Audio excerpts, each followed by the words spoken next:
আজকে মজাদার কিছু খাবার রান্না করা হয়েছে। বাসায় কিছু চিংড়ি মাছ ছিল, তো চিংড়ি মাছ ফ্রিজ থেকে বের করে ভালোভাবে ধুয়ে নিয়েছি এবং চিংড়ি মাছ রান্না করার জন্য প্রথমেই মশলা কষিয়ে নিচ্ছি। দারচিনি এবং এলাচের গুঁড়ো করে রেখেছিলাম, সেই গুঁড়োগুলো এই মশলার ভিতরে আমি ভাজার জন্য দিয়ে দিচ্ছি যেন সুন্দর একটা ফ্লেভার চলে আসে। পরিমাণ মতো আদা বাটা, রসুন বাটা দিয়েছি এবং হলুদ, মরিচ এবং লবণের গুঁড়ো দিয়ে ভালোভাবে নেড়ে নিচ্ছি। মশলা কষানো হয়ে গেলে এর মধ্যে ধুয়ে রাখা চিংড়ি মাছগুলো দিয়ে ভালোভাবে নেড়ে নিব। চিংড়ি মাছগুলো প্রথমে মশলার ভিতরে ভালোভাবে কষিয়ে নিব। এর সাথে আমি গুঁড়ো দুধও অ্যাড করব, তাহলে টেস্ট অনেক ভালো আসবে।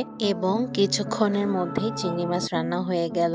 এরপরে আমি চুলোয় একটু চা বসিয়ে দিলাম। চা খেতে অনেক ইচ্ছে করছিল মাঝখানের রান্নার ব্রেকে, তাই আমি চাও বসিয়ে দিলাম এবং চায়ের সাথে আমি পাউরুটি বানিয়েছিলাম, সেটাও খেয়ে নিলাম। বাসায় সবজির মধ্যে কচুরলতি ছিল। কচুরলতি কুটতে কিন্তু অনেক সময় লাগে, অনেকক্ষণ ধরে কচুরলতি কুটে নিলাম এবং ভালোভাবে ধুয়ে নিলাম। এখন একটা কড়াইতে পরিমাণ মতো পেঁয়াজ তেল দিয়ে ভেজে নিচ্ছি। পেঁয়াজ ভালোভাবে ভাজা হয়ে গেলে এর মধ্যে পরিমাণ মতো মশলা দিয়ে ভালোভাবে কষিয়ে কিছুক্ষণ পরে কচুরলতির টুকরাগুলো দিয়ে দিয়েছি এবং ভালোভাবে নেড়ে নিচ্ছি।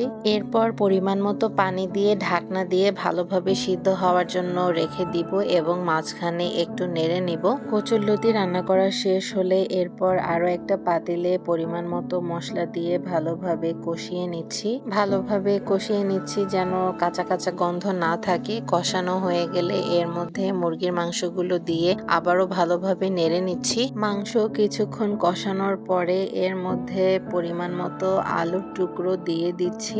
এখন পরিমাণ মতো পানি দিয়ে মাংস সিদ্ধ হওয়ার জন্য চুলায় রেখে দিব। মাংস সিদ্ধ হয়ে গেলে রান্না করা কমপ্লিট হয়ে যাবে। আজকের মতো এ পর্যন্তই। সবাই ভালো থাকবেন। আল্লাহ হাফেজ।